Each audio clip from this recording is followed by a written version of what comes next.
ലോക ചരിത്രത്തിലെ കറുത്ത അധ്യായമാണ് ഹിരോഷിമയിലെയും നാഗസാക്കിയിലെയും ബോംബാക്രമണങ്ങൾ. ഓഗസ്റ്റ് 6-ാം തീയതി ഹിരോഷിമയിലും ഓഗസ്റ്റ് 9-ാം തീയതി നാഗസാക്കിയിലും ലിറ്റിൽ ബോയ് എന്നും ഫാറ്റ്മാൻ എന്നും വിളിപ്പേരുള്ള രണ്ട് അണുബോംബുകൾ വർഷിക്കപ്പെട്ടപ്പോൾ ജപ്പാന്റെ മാത്രമല്ല ലോകത്തിന്റെ തന്നെ ചരിത്രം മാറ്റി എഴുതപ്പെടുകയായിരുന്നു. അണുബോംബ് വീണതും തുടർന്നങ്ങോട്ട് ജപ്പാൻ അനുഭവിച്ച നരകയാതനകൾ നമ്മളെല്ലാവരും ചെറിയ ക്ലാസുകൾ മുതൽ പഠിച്ചു വരുന്നതാണ്.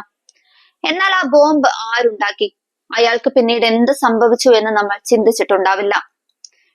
റോബർട്ട് ഓപ്പൺഹൈമർ ആയിരുന്നു ഈ പദ്ധതിയുടെ തലവൻ.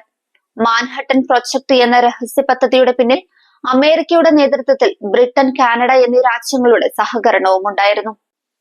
നാസി ജർമ്മനി ആണവായുധം നിർമ്മിക്കാൻ സാധ്യതയുണ്ടെന്ന് Albert Einstein president Franklin D rose അയച്ച കത്തിൽ മുന്നറിയിപ്പ് നൽകിയതോടെയാണ് ഈ പദ്ധതി തുടങ്ങിയത്. ആദ്യം ഒരു മത്സരമായെങ്കിലും പിന്നീട് അതൊരു വലിയ അപകടത്തിലേക്കാണ് എത്തിച്ചത്. ന്യൂ മെക്സിക്കോയിലെ ലോസ് അലോമസ് ലബോറട്ടറിയുടെ ഡയറക്ടറായി റോബർട്ട് ഓപ്പൺഹൈമറിനെ തിരഞ്ഞെടുത്തു. അദ്ദേഹം ആയിരക്കണക്കിന് ശാസ്ത്രജ്ഞരും എഞ്ചിനീയർമാരും അടങ്ങുന്ന ടീമിനെ നയിച്ചു. ഒടുവിൽ ആ രണ്ട് ആറ്റം ബോംബുകളും പിറന്നു വീണു. മണൽത്തരികളെ പോലെ ചിതറിത്തെറിച്ച ആറ്റങ്ങളെ മെരുക്കിയെടുത്ത മാന്ത്രികന് ഹിരോഷിമയിലെയും നാഗസാക്കിയിലെയും ദുരന്തത്തെ അത്ര വേഗം ഉൾക്കൊള്ളാനായില്ല.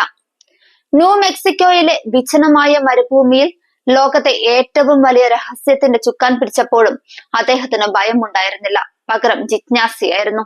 എന്നാൽ ഒടുവിൽ സ്വപ്നം യാഥാർത്ഥ്യമാക്കിയപ്പോൾ എന്റെ കൈകളിൽ ചോരക്കറയുണ്ട് എന്ന് പരിതപിക്കുന്ന അവസ്ഥയിലേക്ക് അദ്ദേഹം എത്തി. പ്രസിഡന്റ് ട്രൂമാനോടാണ് അദ്ദേഹം തന്റെ ദുഃഖം പങ്കുവച്ചത്. അത് ട്രൂമാനെ ചൊടിപ്പിക്കുകയും ചെയ്തു. ആയിരക്കണക്കിന് മനുഷ്യർ ഒരു നിമിഷം കൊണ്ട് വെണ്ണീറായപ്പോൾ ഓപ്പൺഹൈമർ തന്റെ ശാസ്ത്രജ്ഞ കുപ്പായം അഴിച്ചുവെച്ചു. താൻ കണ്ടുപിടിച്ച ആയുധം വരുത്തിയ നാശം അദ്ദേഹത്തെ വേട്ടയാടി. ബോംബിനെ എതിർത്ത അദ്ദേഹം അതിനേക്കാൾ ഭീകരമായ ഹൈഡ്രജൻ ബോംബിന്റെ നിർമ്മാണത്തെയും ശക്തമായി എതിർത്തു. ഇത് അന്നത്തെ രാഷ്ട്രീയ നേതൃത്വത്തെ പ്രകോപിപ്പിച്ചു. അദ്ദേഹത്തിന്റെ പഴയ കമ്മ്യൂണിസ്റ്റ് ബന്ധങ്ങൾ ഈ എതിർപ്പുകൾക്ക് മൂർച്ച കൂട്ടി. ഒടുവിൽ 1954 അദ്ദേഹത്തിന്റെ സുരക്ഷാ അനുമതി റദ്ദാക്കി. അങ്ങനെ ഒരു രാജ്യത്തിന് ഏറ്റവും വലിയ സംഭാവന നൽകിയ മഹാനായ എന്നാൽ പാപിയായ ശാസ്ത്രജ്ഞനെ രാജ്യദ്രോഹിയുടെ വേഷമണിയിച്ച് ഭരണകൂടം ഒറ്റപ്പെടുത്തി. ഓപ്പൺഹൈമർ മാത്രമല്ല, പല ശാസ്ത്രജ്ഞരും ഈ ദുരന്തത്തിലൂടെ കടന്നുപോയി. യുദ്ധശേഷം അദ്ദേഹം ആണവായുധങ്ങളുടെ ഭവിഷ്യത്തുകളെ കുറിച്ച് ജനങ്ങളെ ബോധവൽക്കരിക്കാൻ ജീവിതം ഒഴിഞ്ഞുവെച്ചു. ഓപ്പൺഹൈമറിന്റെ ജീവിതം അദ്ദേഹത്തിന് ശേഷം നീതി ലഭിച്ച ഒരു കഥയാണ്.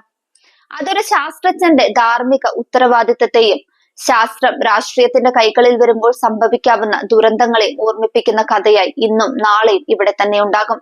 ഓരോ ഹിരോഷിമ ദിനവും കടന്നു പോകുമ്പോൾ നാം ഓർമ്മിക്കേണ്ടതും ശാസ്ത്രം രാഷ്ട്രീയത്തിൽ വരുത്തുന്ന മാറ്റങ്ങളെ കുറിച്ച് തന്നെയാണ്.